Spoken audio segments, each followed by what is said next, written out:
Hey, all you Arizona lovers. This is the Finding Arizona podcast. I'm your host, Jose. And I'm your producer, Brittany. And here at Finding Arizona podcast, we collect the local stories of all entrepreneurs and from around the valley. So join us at findingarizonapodcast.com, where you can hear every episode and see it as well at YouTube. Like, subscribe, and comment below who you want to see next on our show.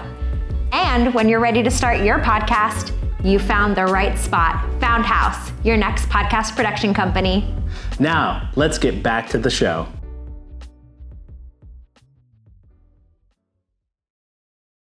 Score big with SeatGeek. Whether it's concerts, sports, or live events, SeatGeek has you covered. Use code FindingArizona to get a fantastic $20 discount on your SeatGeek tickets. Catch your favorite live events hassle-free with extra savings. Visit SeatGeek.com and make every experience unforgettable.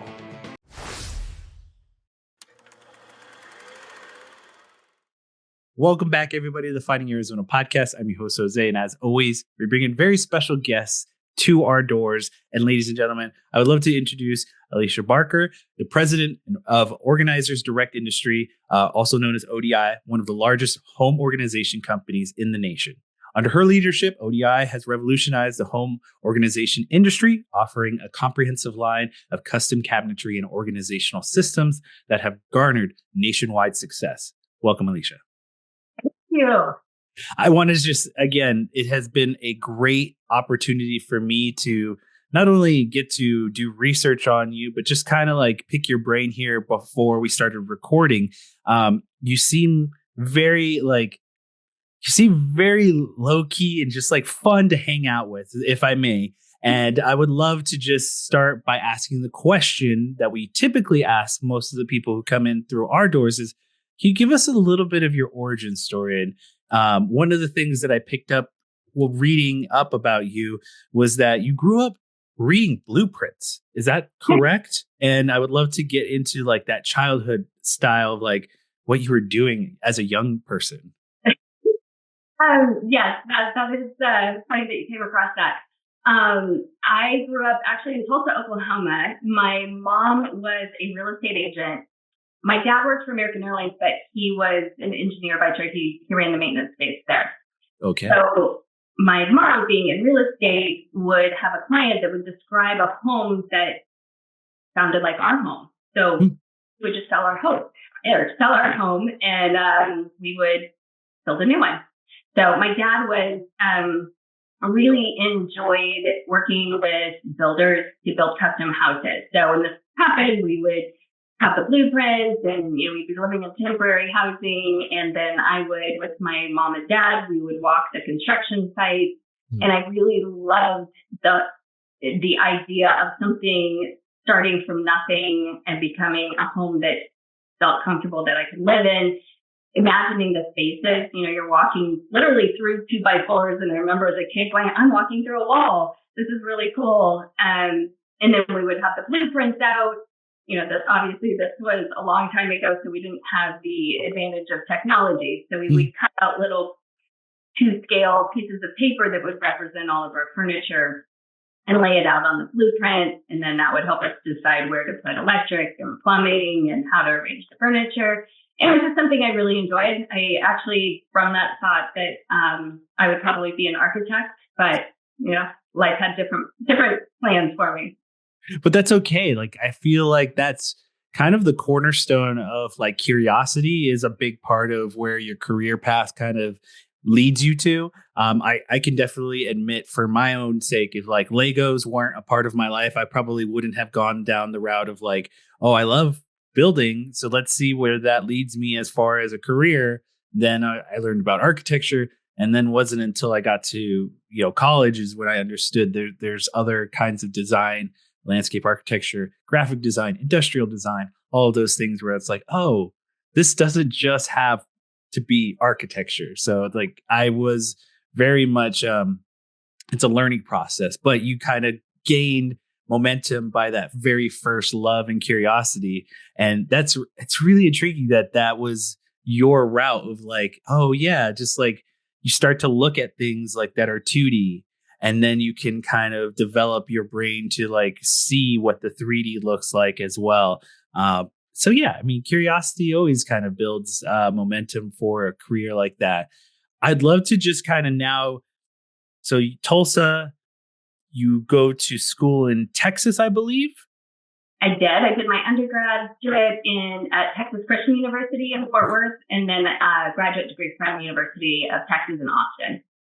So you have this kind of you move kind of south, and now you're kind of building on your career and just kind of what that looks like through the sense of having these kind of two states in your line of like understanding of the world, as far as just the sense of like just directly around you as community.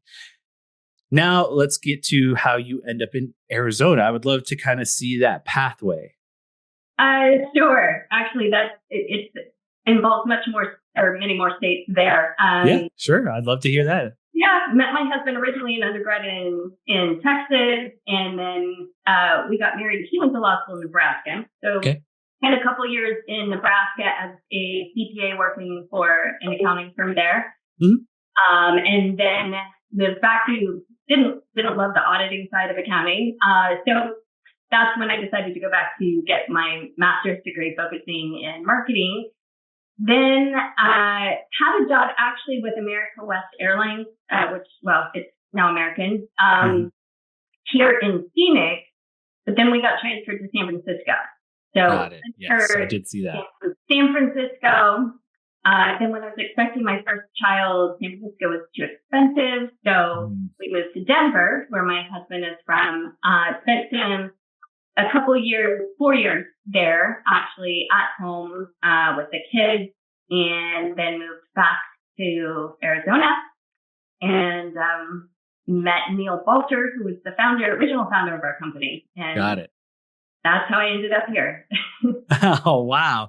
That is quite a journey, especially along just like moving across to the West Coast. And now you got to see San Francisco and kind of how California works, and then moving here finally to Arizona.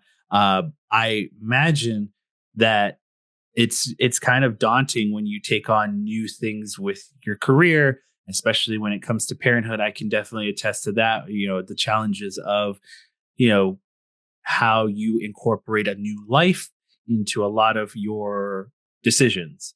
And especially for me, it's like, it was quite just like daunting. And I'm scared to do the things I know that I can do, but I wanted to make sure that I do it right for him and right for the family as well. So I want to say thank you for coming back to Arizona, because again, the fact that where you got ODI is today is a testament to kind of the things that you believe in as far as in industry leadership and just kind of developing your team overall. So now we're going to kind of lead into what you're doing today with ODI.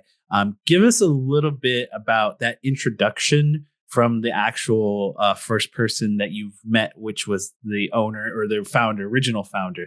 What was that conversation like to pull you into ODI? Ironically, it didn't start out as working for ODI. He was sort of pseudo-retired at the time. He had a relationship with a closet maid, another company, and was doing some consulting there. And I actually joined him to work on a nonprofit in the autism community. Oh, okay. But about 2 weeks after I started, he didn't like kind of the direction that Closet Aid was going with some of the decisions that they were making. So he decided to start ODI back up again as ODI. And it was great. I was in the right place at the right time. Yeah. All of my experience, you know, I had the accounting background, I had the marketing background in San Francisco, worked for Gap Corporate. And this was an opportunity for me to take all of those experiences that I had and really start from the ground up and build the business. So, you know, obviously, you know, Neil was well known in the community, so it wasn't like we were starting from nothing. But it was a really fun process. So I love that. I love that. For me, especially, a lot of my career decisions were stemming from kind of this where my father kind of raised me, where he's like, it's best to kind of understand every portion of your business. So you better know every bit of it from the ground up. And every place that I've been in, I've always said as my kind of like interview question, I like starting from zero because it allows me to say, hey, I've been through every part of the organized system. I understand it. And when the time comes where I'm in a position to move into the higher managing portions, I can say that I understand and know every bit of it. And I can help in those moments where I am needed as that higher up. So I definitely feel like that your opportunity of being at the right place at the right time came directly just, again, your connections. And we'll get into the nonprofit side because I know that that's a key component too. But I'd love to just understand some of the what you're doing today with ODI of like commitment to innovation, your cultural impact, and just some of those leadership components that you believe in that you're starting to, or you are actually, it's been 9 years being here as the president, and just kind of like what you're instilling as far as culture with your team. Absolutely. And you hit it there with the culture. To me, culture is more important than anything. I can teach people skills or tasks. I can't teach personality and being a good human. And I think our team has done that really well. We are a family, maybe sometimes a little bit of a dysfunctional family, but definitely a family. Hey, everyone's seen The Office. It is very much just like every place has their kind of system of just different people. Like it's gonna be a family of kookiness that you have to just learn to build through that team and get everyone on the same page. And it's fun if you look at it in the sense of like, man, I'm turning the dial on certain because I know that they can succeed here. And it's like, you want everyone to succeed, but you have to do it through the means of like getting through them as the individual and as the teammate and show them that this is all for the benefit of the whole. Exactly. Yes. And I think respect is huge because we may give each other a hard time. We may, tease each other, but at the end of the day, we all know we respect each other and really enjoy each other's company. We have a lot of employees that work remotely or in their area of the country. And so when we get everybody back together, I'm kind of like that mom that gets so excited because we're having a little family reunion. Yay. Yay, everyone's here. As far as the direction of the company, when back in the day, originally, 1995-ish, when this concept first started, it was very limited. The original plan for our company was we were going to have 100 SKUs and you were going to have these different configurations and that was it. And it was very efficient. Then came in HGTV and, all the shows and luxury design and the potential, and everyone can get all this great information, on the internet. Yeah. And so I think what I've done is change the focus to now we're a luxury brand. We are a custom product. We want homeowners to be able to have that dream, whatever their budget is, they're going to be able to find a custom solution that reflects their personality and their needs. So that's been a fun part of kind of the end program. Internally, I'm very focused on process. There are pros and cons of having experience in large corporations. I worked for a Big Six firm. I worked for Gap Corporate, which is huge. And there are really great things about big companies because they do have the infrastructure and the technology. But they're slow. They're slow to move. And so now being a small organization, at first we were kind of just flying by the seat of our pants. Now's the time for us to grow up and implement some of those procedures and processes and technology, but not lose who we are as kind of a small, intimate type company.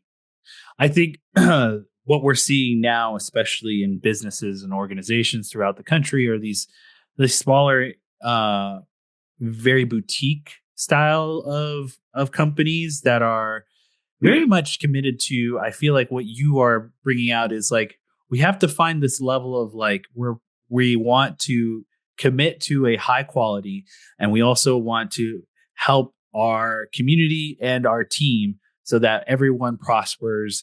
And there's this level of like understanding like those little bits of that you bring to your audience will come back tenfold. And I really do believe that one thing that makes Arizona great is that there's a lot of community members that are willing to work to help bring everyone up. It's more about togetherness rather than competition. And I think that that makes us unique in the fact that our state looks a lot like who we are today. For sure. I will now kind of go into, because you brought this up, and I very much like to get into the weeds of a business and just the idea of technology. And now that where you guys stand as a kind of component to the national brand and the national business that you are, is the thing that has been on everyone's lips have been artificial intelligence and using those unique new technologies in your system and how that workflow looks like today. Have you started to consider AI a more, lucrative opportunity rather than just a hassle to install, or just something that is not quite up to par for your business? It's interesting you bring that up. In particular, I have been researching AI a lot and trying to discover how it can help our business, and not just our business is organized as Jack Industries, but our 300 dealers. So we have a biannual dealer conference where we bring all of our dealers into Scottsdale, and it's a time for them to network, but we educate them while we're here. We have speakers, and do things like that. This year, the conference is titled "The Future Is Now." Our first conference 10 years ago was called "Navigating the Future," so it's a bit of a tie back to that.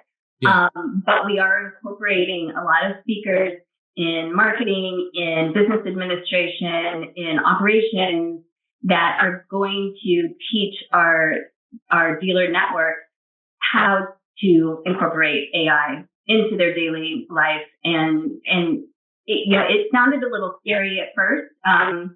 It's like, oh, computers are taking over the world and robots and all of this. And how does that possibly relate to my business where I'm going into a customer's home and designing a closet? But the more I learned about it, the more fascinated I am. You still need that human touch on it. The more you feed AI and tell them, this is who I am, this is who my customer is, here's the issue that I'm facing, ask me questions and help refine this answer. It really can lead you in the right direction. It's great for marketing strategy.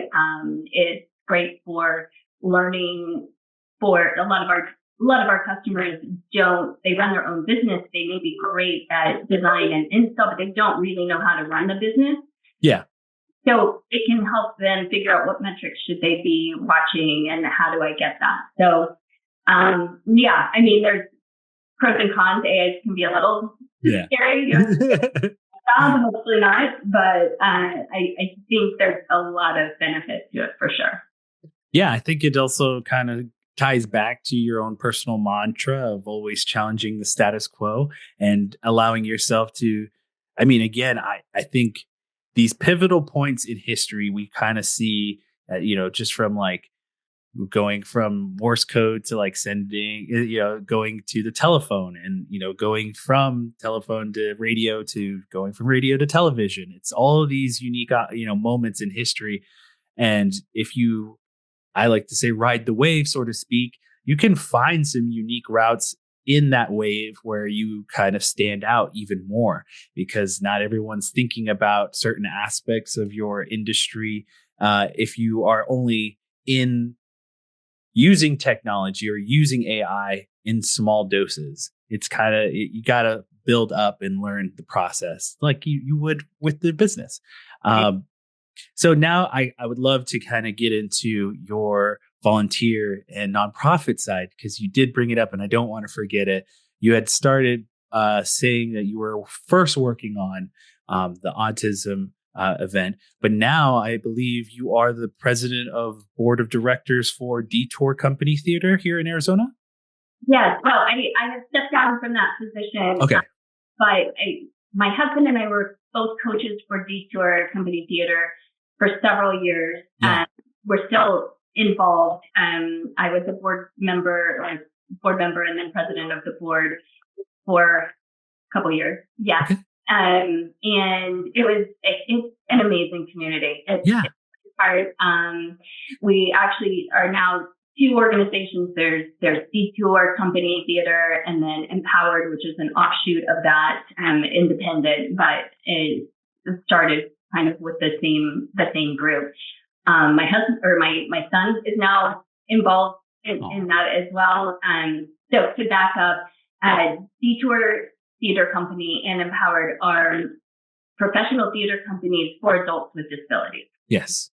So it gives them an opportunity to show their talents, and just getting to know these talented actors and beautiful people has been just a huge impact and blessing on my life. Yes. So and my heart is there. Obviously, you can tell I'm very excited about it, but I love that and hope to always be involved with it. Yeah, absolutely. I think it's, just recently we did an episode with someone with, I think it was cerebral palsy. And, he's a comedian, an entertainer, and, just a coach. It was very enlightening for myself. I love working with nonprofits. I want to do it a lot more.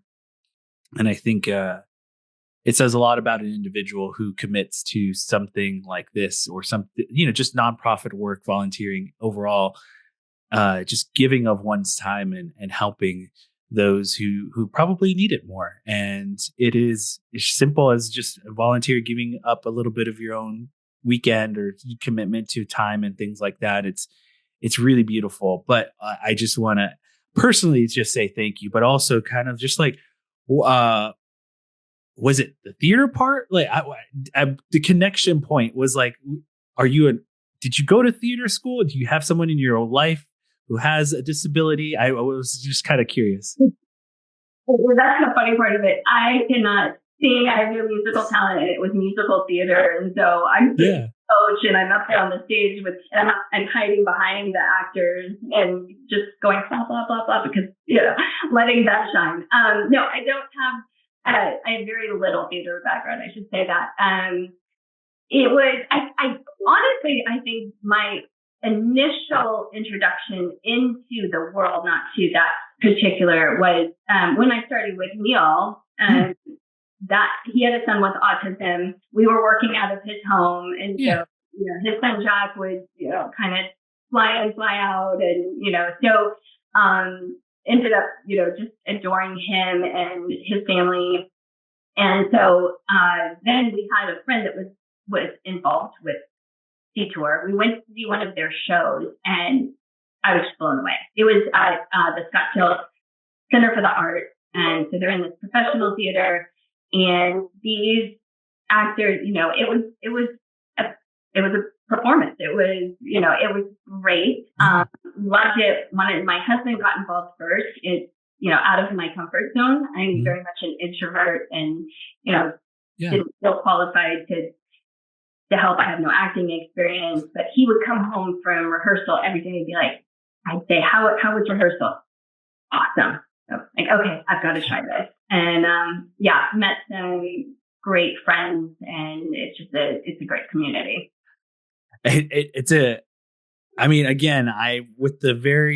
I want to say handful, or maybe even more than a handful of episodes that we've done with nonprofits. It's very much it's a labor of love, but it's also something that comes with deep, beautiful stories of passion, struggle, effort, just perseverance. It's truly wonderful to the people that I get to meet at these nonprofit organizations, because again, they just come away with just, to me, I feel like they're stronger for it. And yeah, I I'm trying to commit to more hours of volunteer work, and it means a lot when it shows on your end how passionate you are and committed you are to your individual groups, and it's really cool.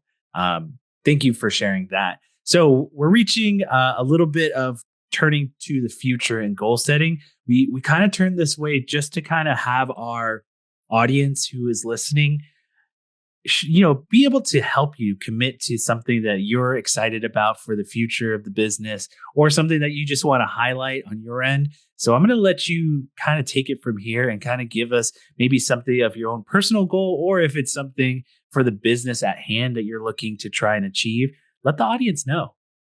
Sure. Well, my number one passion, and I think our team's number one passion, is having our dealers succeed. So whatever that success looks like for them. So I think, as you mentioned, that we have currently 300 dealers across U.S., Canada, Puerto Rico, and the Cayman Islands. We actually have 4 dealerships here in the Phoenix metro area and 1 in Flagstaff. Nice. But it's a personal company. I know these people, they're my friends, and our goal as a team at ODI is to help them grow their business, reach their goals. And I do that several ways. We provide training opportunities, and that's one thing that we're really beefing up right now.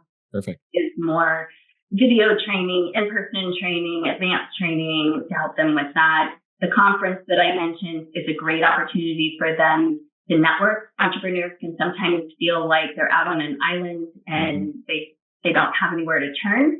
And because we're not a franchise, everyone's independent. So this is a good way for them to learn from each other. And then bringing in these speakers that are experts in their field, whether it's marketing or finance or AI. So that's my real passion, is helping entrepreneurs grow their business.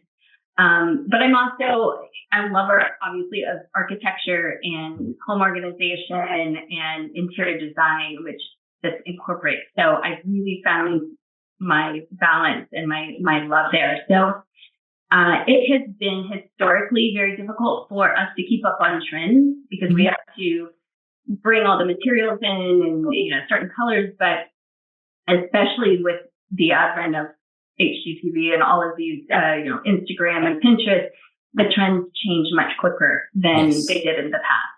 So it was black and white, and now it's neutral, and then now it's this, so keeping up with that while running a big factory is very difficult, sourcing the product. So we're innovating ways that we can be more nimble and get ahead of the curve. So that's my goal too, is to be a trend setter as opposed to a trend follower in the products that we offer, but still maintaining the high quality that we offer for our customers. That's perfectly, I believe, one of the best ways to kind of look at this as a help me help you. Like, we want to give you the best in what you're seeking for your own personal style and your own personal home. Let us do that rather than trying to follow the trends and kind of stock in what we can. It's like, no, let's go out and let's make sure that you get the best thing that's right for you. And let's do it that way so that you can be happy with it 5 years, 10 years down the road. Exactly. Yes. And we have customers in different regions, so somebody that's in Montana might have a different style than somebody in LA. So, and different spaces. Absolutely. So I would be remiss if I didn't ask you this question, and especially someone who has been in different communities throughout different states, is what you've learned so far from being here in the Valley and just living here for so long. I love it. It is very different than where I grew up, and the other places where I've lived. So it took me a little bit of time to figure it out. But it's an interesting timing for you to ask me that, because we've lived in Scottsdale for 20 years. My kids grew up in Scottsdale, had great educations in the Scottsdale school system, but then we suddenly found ourselves empty nesters with, a house that was too big for two people. Mm-hmm. And so we decided to move to downtown Phoenix. Oh, nice. I can kind of see, not to spoil the mystique that is what we're doing right now, but I do see a skyline, like your reflection behind you. It's beautiful. It looks like an amazing a view. Yeah, it is. We have loved this experience. While we were raising our kids, obviously we probably wouldn't live in downtown. So we're in a condo right now. We're actually transitioning into a historic house in nice. So that's the other super cool thing about Arizona is there's so much history here. Scottsdale tends to be, people are moving here because they love the climate and they love the culture. In this neighborhood where we're moving, I've got neighbors that their families go back generations in Arizona. That's awesome. And the pride that they have and the impact that their forefathers have had on this state are just, the stories are super cool. So we're really loving that. And it's a Spanish adobe house built in 1929. What? It has all this history to it. I think it was originally built by Lon McGarkey, who is a famous Arizona artist. His murals are in the state capitol, and awesome. In this house where he, it was part of that history too. So, I love Arizona. It's a very unique place. Yeah. People are amazing. You've got this, so much variety from downtown Phoenix to the historic district to Scottsdale, and then I can be in the mountains in an hour and a half, 2 hours. Yep. So, yeah, it's an amazing state, and it's been, I guess I've been here 20 years this time. I was here for 2 years prior to that. So it's wonderful that you have such again, you don't get this a lot, is being able to raise your family and go from one part of the city to a new part of the city as empty nesters, like you said, and just have this unique perspective of growth and history and culture of a city that has, again, primarily has not grown as much, but now has kind of like just really blew up in probably the last 3 decades. Is just monumental growth on an extraordinary level.